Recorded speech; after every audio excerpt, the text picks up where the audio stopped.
दूसरा क्या है, इम्प्योरिटी फ्री NaCl, ₹400 किलो। आपको शुद्ध NaCl चाहिए जो इम्प्योरिटी फ्री हो, जिसमें 0.1% भी इम्प्योरिटी ना हो, वो ₹400 किलो मार्केट में मिलेगा आपको। मार्केट में नहीं मिलेगा, बहुत रेयर जगह पर मिलता है ये। The tolerance level of toxic substance like arsenic, lead and other heavy metals should be determined, and in any way cause these element level should be less than tolerance level। Okay, तो फिर next क्या हम लोग का, impurity determination.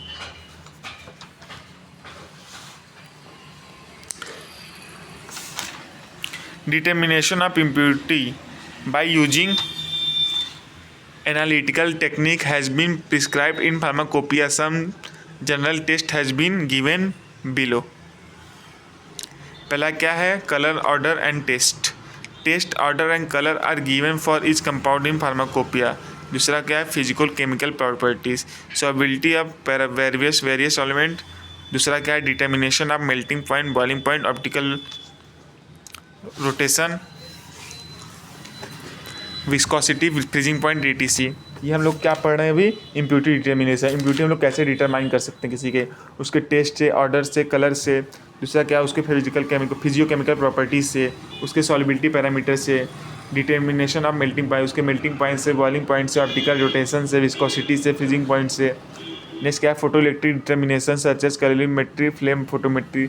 ये आप लोग analysis में पढ़ेंगे आप लोग, इसके लिए एक अलग ही यूनिट है।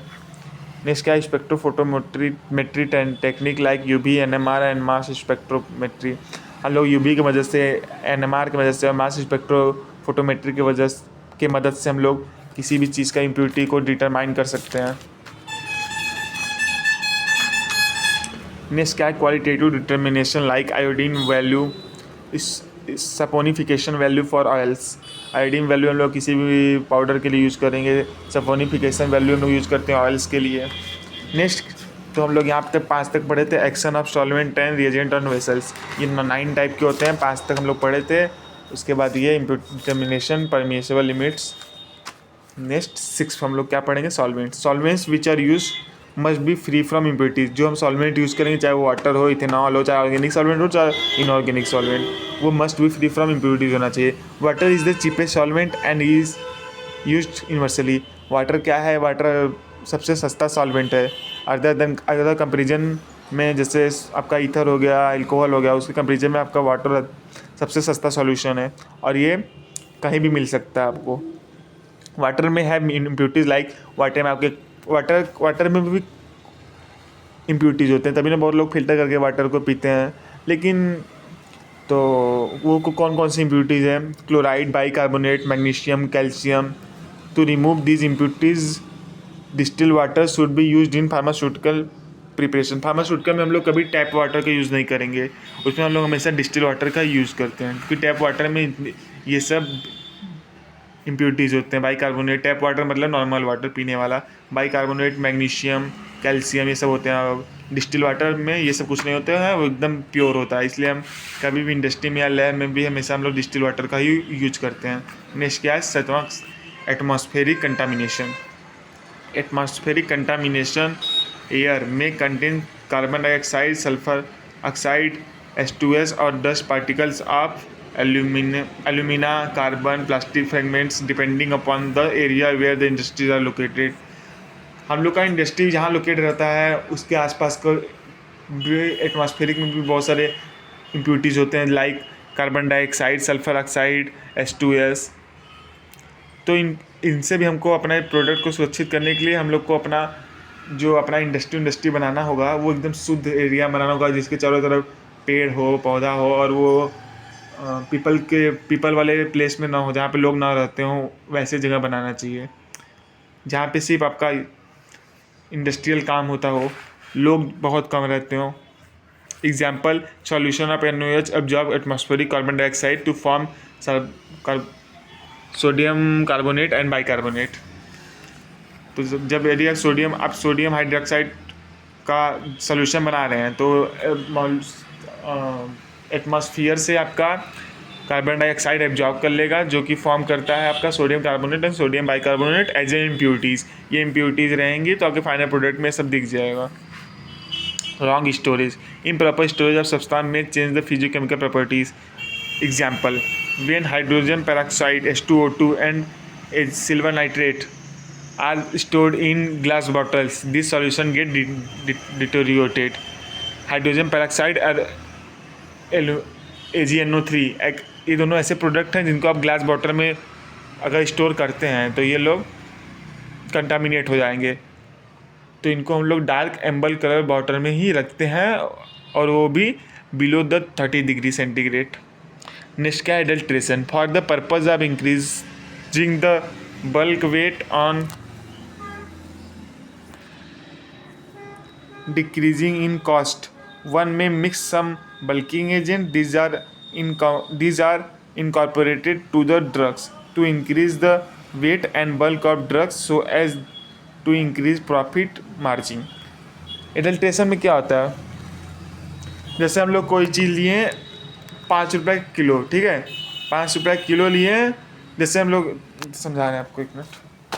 जैसे मार्केट में चावल प्रेजेंट होता है आप लोग का, जैसे फॉर एग्जांपल जैसे मार्केट में हम लोग का राइस है, ठीक है, एक राइस है आपका 50 रुपये किलो, एक राइस है आपका 100 रुपये किलो, एक है आपका 40 रुपये किलो। तो कोई क्या करता है, ये 40, 50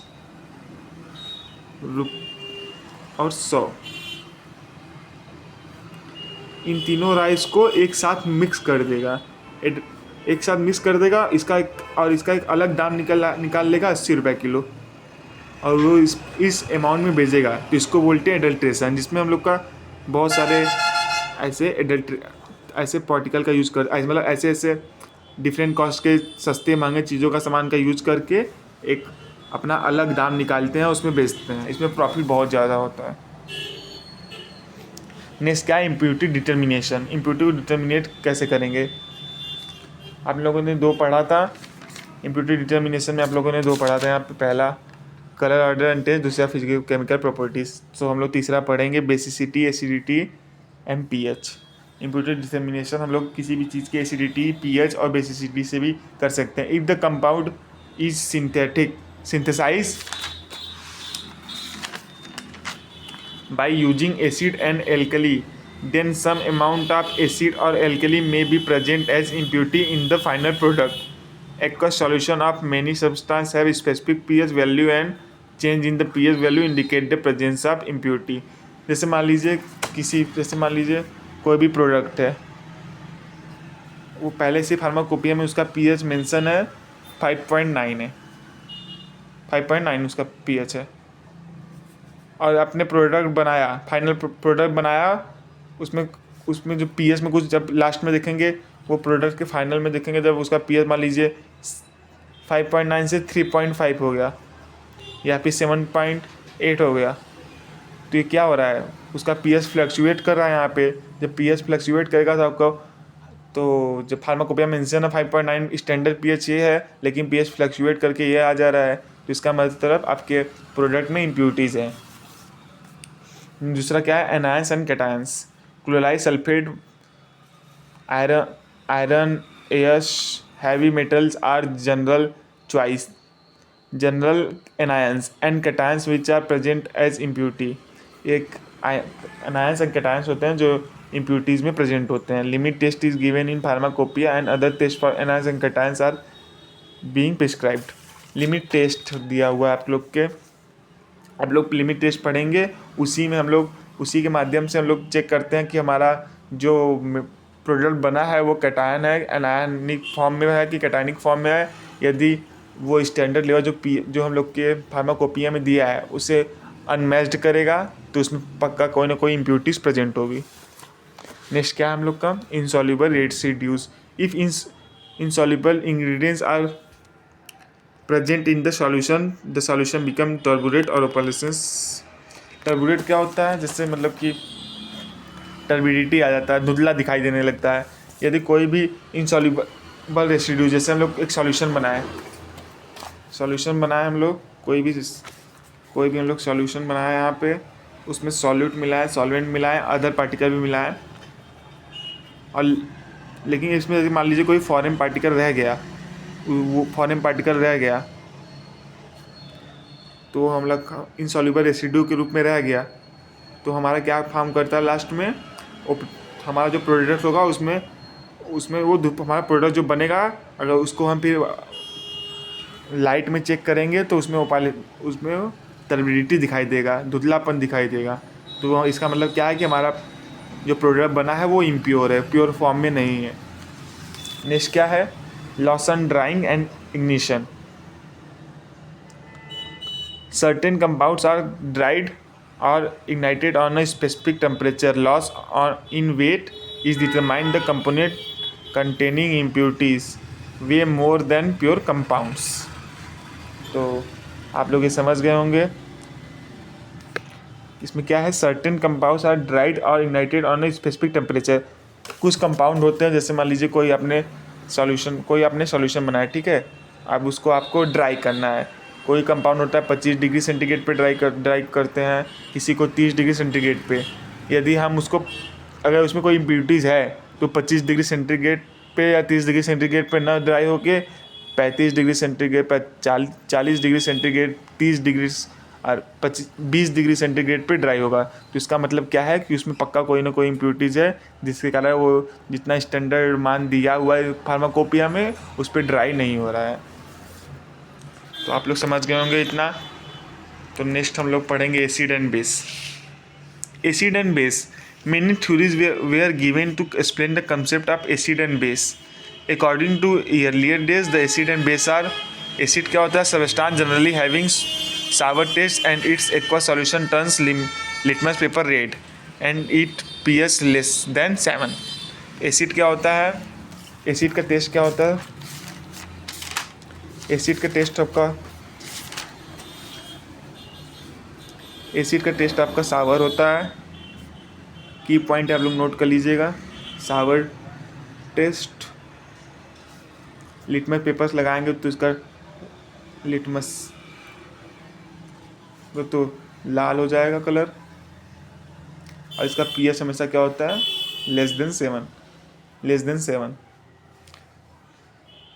और एबव 7 रहेगा तो आपका हो जाएगा बेस, और करेक्ट 7 रहेगा तो आपका न्यूट्रल होता है वो। तो base, substance generally having bitter burning taste and its aqueous solution turn litmus paper blue and have pH more than 7, but in past several year scientists propose their own theories to define acid and base। Acid and base से हम इतने से ही नहीं पता कर पाएंगे कि कौन सा चीज़ एसिड है, कौन सा चीज़ बेस है। उसके लिए कुछ वैज्ञानिक थे जिन्होंने अपना थ्योरी दिया था। तो इसमें कुछ थ्योरी हैं इस तरह, आरेनियस थ्योरी, ब्रोंस्टेड-लॉरी थ्योरी और लेविस कंसेप्ट। आरेनियस ने क्या बोला था, the first concept of acid and base was proposed by Arrhenius in his famous theory of ionisation. According to him, the acid and base are the substance acid, any hydrogen containing compound which give an H plus ion in aqueous medium called acid। जैसे for example मैं आपको बता रहा हूँ, जैसे आपका HCl है तो ये किस में टूटेगा, H plus plus Cl minus, plus minus में टूट रहा है तो क्या है आपका, जब हाइड्रोजन में टूट रहा है और प्लस में है तो क्या हुआ आपका ये एसिड।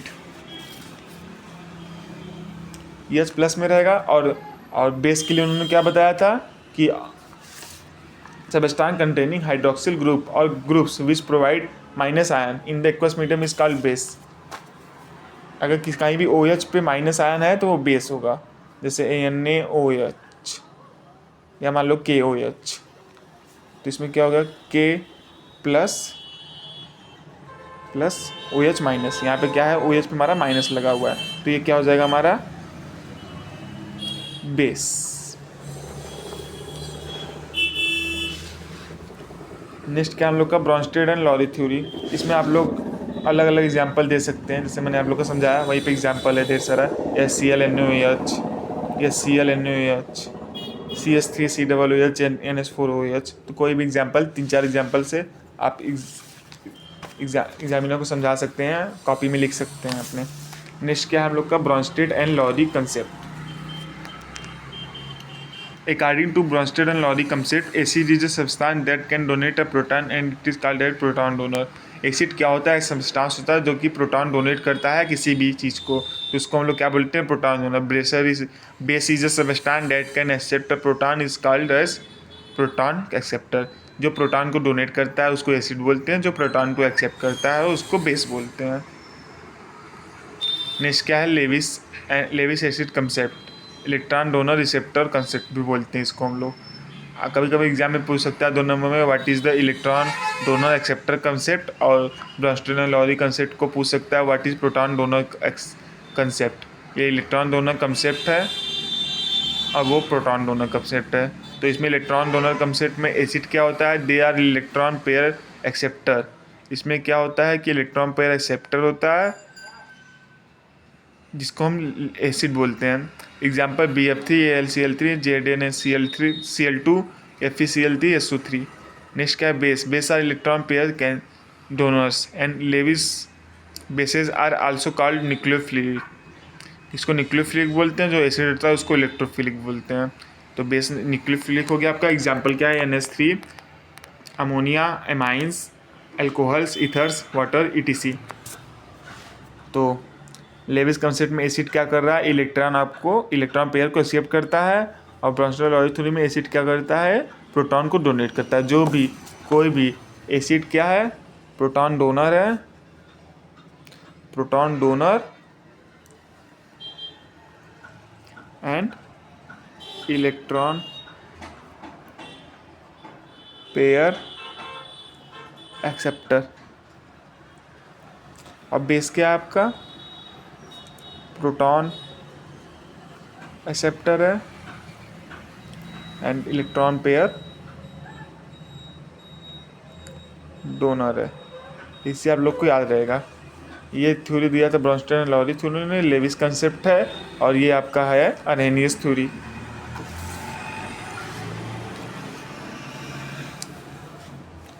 देखिए लेविस कंसेप्ट में बेस क्या? Bases are electron pair donors and Lewis bases are also called nucleophilic. Example ammonia, amines, alcohol, ether, water ETC.